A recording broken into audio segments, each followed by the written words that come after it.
escaping a 5-year relationship full of lies and poor choices. I finally broke free at 22, only to face anxiety over unprocessed trauma and shame. Can I move on from my past and find peace? 10 years ago, I ended my relationship with my first boyfriend. I was 17 when we met, and he was 23, as far as I recall. We were together for 5 years, and for most of that time, I was unhappy. I contemplated breaking up frequently and mentioned it to him. However, he always succeeded in convincing me to stay in the relationship, saying I was a coward. I truly wanted our relationship to succeed. After 5 years, when I finally succeeded in breaking up with him, I moved on quite rapidly. I immediately lost all love and attraction I had felt for him, and I stopped worrying about him. A significant reason for my hesitation to break up earlier was my sense of responsibility for him. He was not adept at taking care of himself or making sound life choices. However, he was not my child, and he needed to take responsibility for his own life. Ultimately, I no longer felt guilty about shifting that responsibility back to him. The relationship brought me 5 years of stress and anxiety, even though there were some positive moments. He drained so much energy from me. It was only after I regained my freedom that I could grasp how much energy the relationship had demanded from me. I wish I could erase everything from my memory, because every once in a while, when I am reminded of him, I feel overwhelming anxiety. I think it may be due to some form of trauma that I have not processed. He never hit me, yelled at me, or used derogatory language, but I become quite stressed when I think back to that time in my life. I experience feelings of shame, anxiety, and anger. I believe I feel shame partly for permitting him to treat me that way and partly because of my own actions in certain situations. For example, I would become annoyed with him when he behaved inappropriately or embarrassingly, and I could become extremely angry when he crossed my boundaries. I feel shame for allowing our relationship to become so destructive for me. I worry about him attempting to locate or find me after all these years. I have catastrophic thoughts of him kidnapping my child or harming my family. He was never violent during our relationship, yet I still never felt as if I truly knew him. Imagine being with someone for 5 years without knowing who he really is. I think this is because he presented himself differently depending on whom he interacted with. He manipulated reality to enhance his own image. I do not believe he ever revealed his true self to anyone. I will try to summarize some of the things he did to seek clarity on what exactly continues to cause me so much anxiety today. 1. He lied. When we first met, he lied about various things, including his age. At the time, I excused this behavior because I thought he might have wanted to impress me. He could never admit to the crimes for which he was convicted, further described below, or to the things I caught him doing. He consistently denied everything. I once saw him telling a completely insignificant lie to an acquaintance about his weekend. He had spent the entire weekend at home with me, yet he told this person that he had hosted a party. When I asked him why he lied, he claimed he would be teased if he told the truth. He had an unpaid fine, and when I inquired about it, he said he had been fined for getting into a physical fight with a guy and breaking some furniture as a result. I believed him and was genuinely pleased that he shared something unflattering. However, it turned out he was actually fined for shoplifting. As far as I know, this story was entirely fabricated. 2. He made irrational life choices, at least in my opinion. He once shared a story about an incident that occurred before we met. A brand he loved was having a sale, so he spent all his money and was unable to pay his rent. This forced him to leave his apartment and move in with a friend. He found this to be a humorous story. When we met, he told me he was close to finishing his bachelor's degree, 3 years. I saw a transcript of his completed credits at one point, which confirmed this. However, nothing progressed during the 5 years we were together. He could have almost completed 2 other bachelor's degrees in that time, but he kept struggling with the same one without making any progress.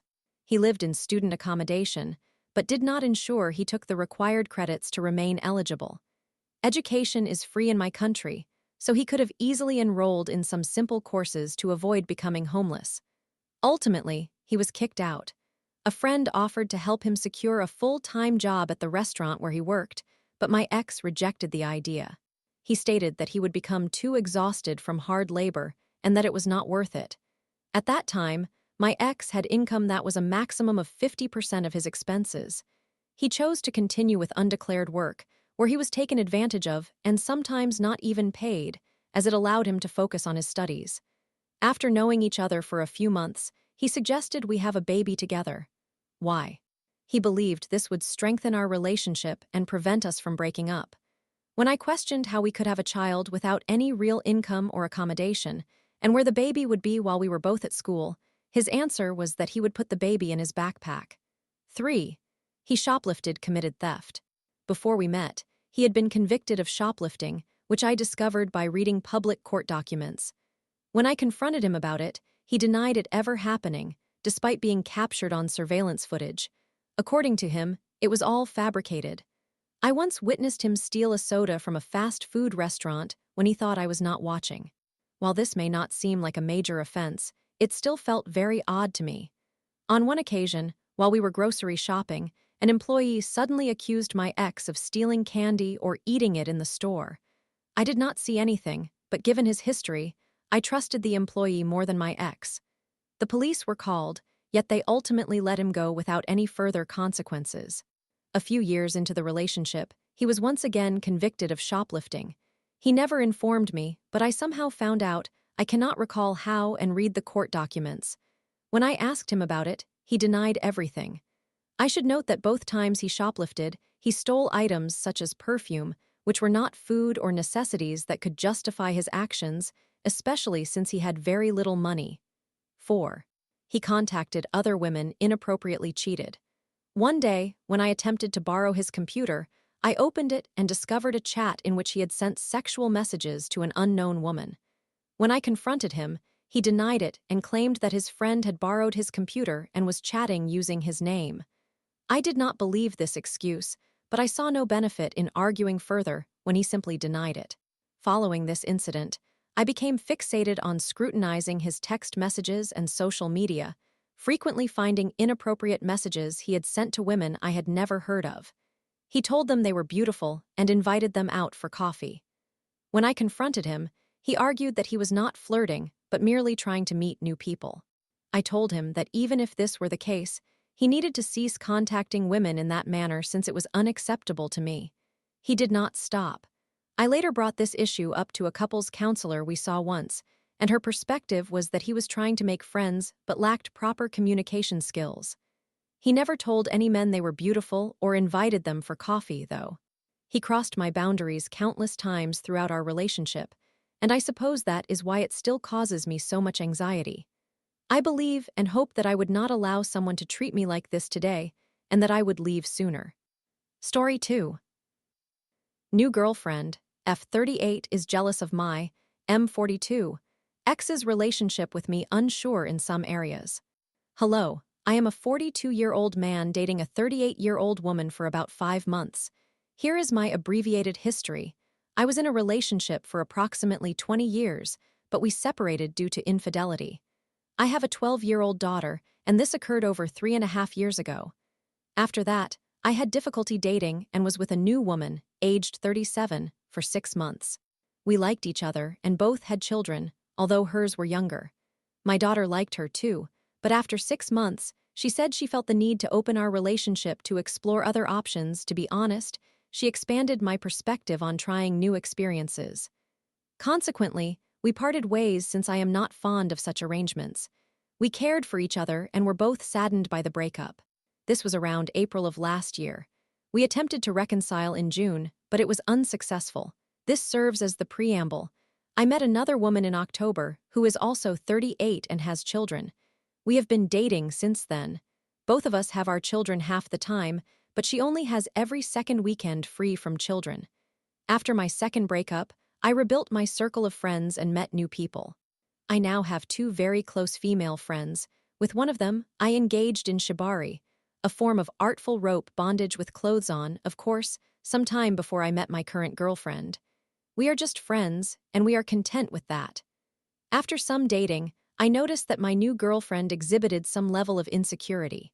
She told me that she had never been with a man who had female friends without any romantic intentions, which she found strange.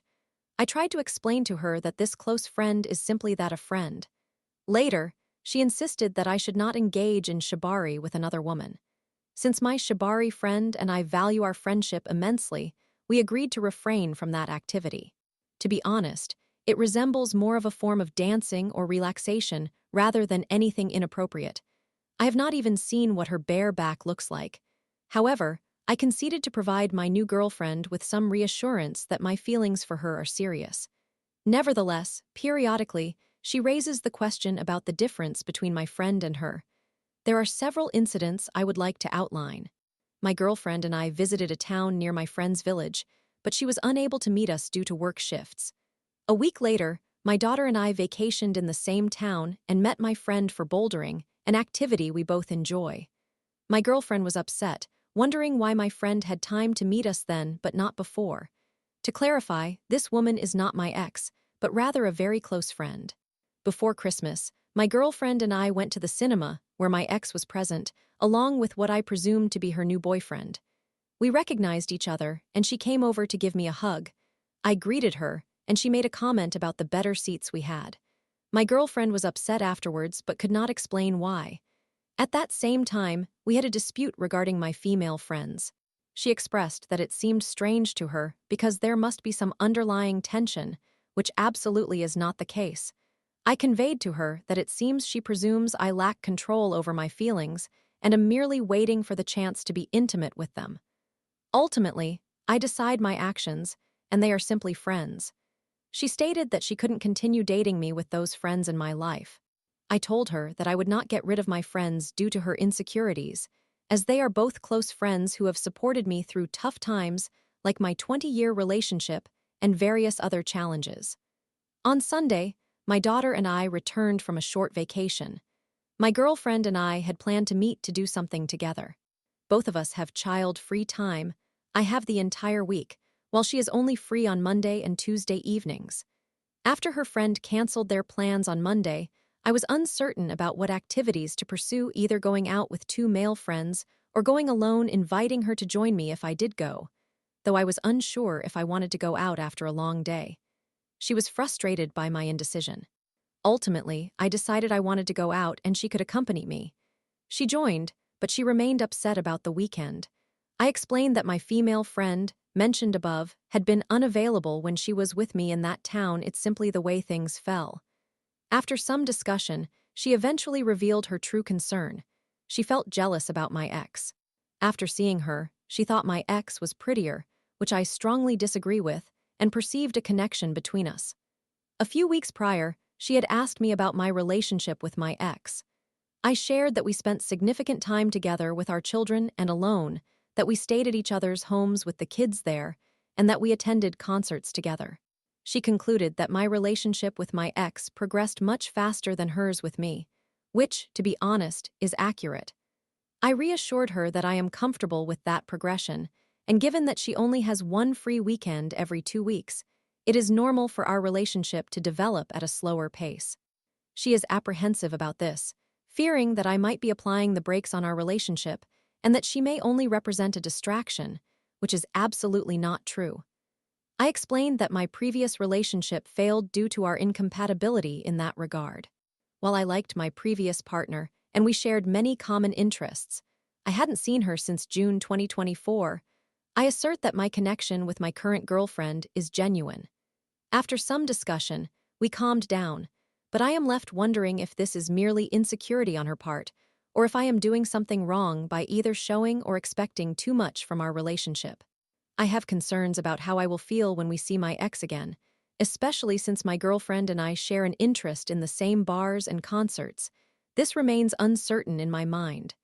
Now, I find myself in a moral, or possibly egoistic dilemma. She expressed that she would not be able to tolerate a friendship between my ex and me. At present, I do not have that friendship on my agenda, but a small part of me misses her as a friend, though I acknowledge that it would not be wise to pursue that at this time. My daughter has also formed a friendship with my ex's children, and I understand that her children often express that they miss my daughter and me. We both celebrated our birthdays in January and February, leading to some brief exchanges, where she liked and commented on my pictures on a social media platform, resulting in short conversations. As far as I know, she is currently in a relationship. I find myself in a moral, or possibly selfish, dilemma. I care deeply for my girlfriend and love her, but her attempts to distance me from my friends raise a red flag. I understand her discomfort with the thought of seeing my ex, which, as I stated, is neither on the table nor planned for the foreseeable future. On the other hand, I have invested considerable effort in cultivating my circle of friends, and they hold significant importance to me. This jealousy was present even before I met her. What do you believe is the right decision in this situation? What would you do? I fear that this insecurity regarding my female friends may persist indefinitely, which is concerning. Conversely, communicating with an ex might also present issues. Therefore, I would appreciate your guidance in finding a moral compass or some direction. Since this is only my third serious relationship, I feel somewhat inexperienced. Any opinions would be greatly valued. I need that, even if it is a wake-up call. Story 3. I, 30M, think my wife, 30F, might be lying about what she did while we were separated. My wife and I have rekindled our relationship after separating due to significant family drama over the past 2 years. We were apart for approximately 3.5 to 4 months. Toward the end of our separation, I told her that we should consider divorce if we were not going to start truly listening to each other when discussing the issues in our relationship. We have been married for 10 years, and I love her more than anything in the world. However, I cannot shake the feeling that she may have had sexual relations with someone during our separation. For context, our separation was mutual. We chose to live apart to give each other space and to think clearly about the circumstances that led to this decision. When we got back together, I asked her what she had done during our time apart. She informed me that she went on one date with one man and several dates with another, but she clarified that this occurred after I suggested divorce. I did not engage in any relationships during that period, and to be clear, I am not angry with her about this. I understand. Recently, however, this topic resurfaced because I received messages suggesting that she was with another man. Granted, these messages were from anonymous individuals who likely do not know either of us, but they may have noticed her in public. I inquired about the meaning of those messages, and she expressed uncertainty, essentially confirming what I had already presumed. She mentioned that she had simply gone out with friends to the beach, to concerts, and to bars, and then added that she went to a hotel. She also had photos of her and her friends at the bar taking shots, which featured women she works with. However, the mention of the hotel seems suspicious. When I questioned her about the hotel, she stated that she was just there with friends and that both men and women were present. I do not know any group of individuals in their late 20s and early 30s who would voluntarily choose to gather at a hotel for socializing. Confused, I asked her directly if anything had happened in that hotel. She said no, emphasizing that she just went out and had fun trying to clear her mind regarding our issues. I asked her plainly if she had any sexual encounters with anyone while we were separated. She categorically denied it. Then she revealed that the only romantic encounter was a brief kiss, not making out or anything more. Well, okay. Once again, I opted to be understanding. We were separated, we were not communicating every day, and we were facing significant issues that neither of us was certain could be resolved. Ultimately, we chose to end our separation and bring the compassion and understanding we had gained back into our relationship. So I accepted it and moved on. Apparently, this man proposed marriage to her and was distressed when she informed him that she and I were reconciling and that she was no longer interested in seeing him. She blocked his number, and to my knowledge, she does not have him on any social media platforms or anything similar. She also deleted their text messages, so I have no way of knowing how serious their relationship was.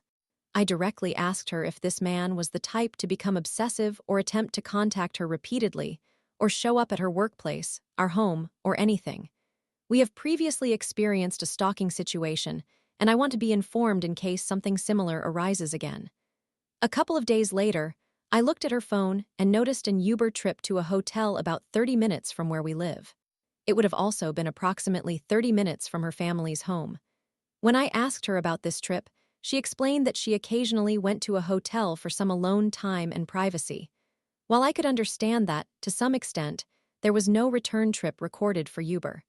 The next trip listed was 2 days later to her workplace from her home. This led me to suspect that someone may have given her a ride, perhaps someone who was at the hotel with her. She indicated that she went on a few dates, shared a kiss, and that this man proposed to her. She mentioned staying in a hotel with friends, both males and females. Yet, something about this situation feels peculiar. I reviewed our text messages from that time, and the messages were sent just before we rekindled our relationship about a day prior, while we were in the process of resolving our issues and communicating. I am reluctant to believe she would sleep with someone when it seems evident that we were on the path to reconciliation. At the same time, I cannot understand why she would take an Uber to a hotel so far away when other hotels are available at similar prices nearby. I recall that she took an Uber to a hotel one night following an altercation with her sister, and I believe it occurred around the same time as this hotel trip. However, I am not certain it was the same date. I would have to check the date on her phone again, and I am unsure if she would be comfortable with that. I find myself at a crossroads. On one hand, my wife has never been unfaithful during our relationship. We used to have complete access to each other's banking, social media, and phones. We have maintained full transparency throughout our relationship, and neither of us has ever hurt the other. On the other hand, I did express to my wife that I would forgive small dating incidents, but sexual encounters would likely be a deal-breaker for me. I worry that if something did occur, she might be withholding that information from me because I articulated that concern. In all honesty, I am unsure. I have thought about checking the date she left after the argument with her sister to see if it coincides with this hotel visit.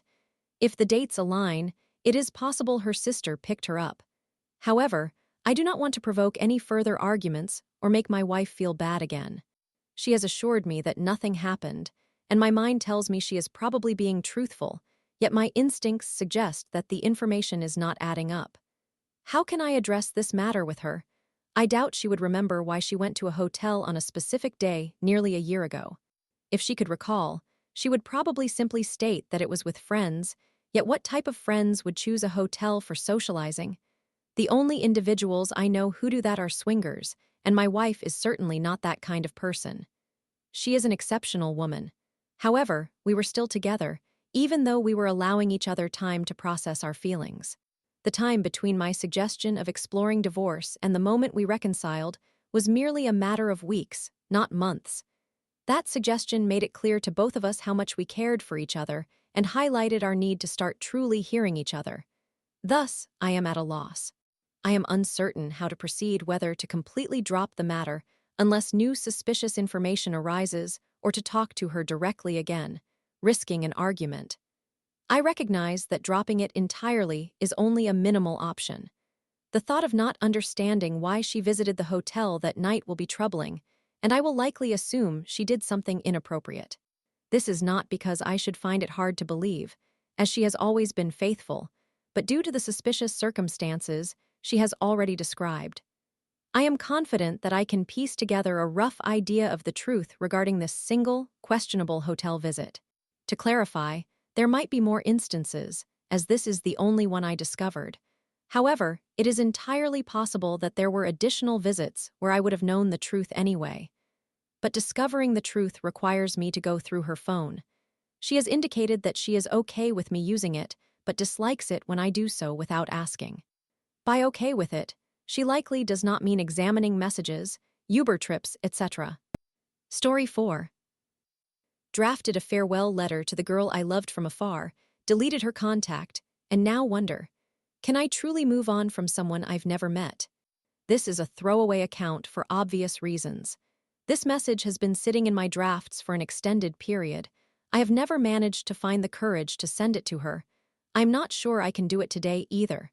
Therefore, I am sending this out into the void, hoping that one day it somehow reaches her. After checking her WhatsApp display picture for one last time, I have finally decided to delete her contact as I prepare to let go and move on with my life. From strangers to friends, and now back to strangers. Only this time, we are left with bittersweet memories of each other. Hello. I have been reflecting on everything that has transpired recently, and I honestly do not believe I can continue in this manner any longer. I know we already discussed this previously, but I had not fully processed my emotions at that time. I genuinely care about you and love you beyond what words can convey, but this one-sided attachment is going to take a significant emotional toll on me.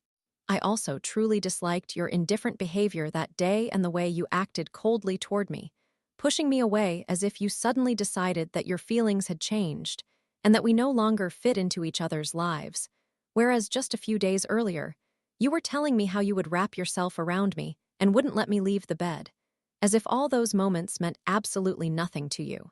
Something I never shared with you is that last year, on the 31st, I was so overwhelmed by everything that had happened between us in those final days that I kept drinking until I eventually lost consciousness right there in the club.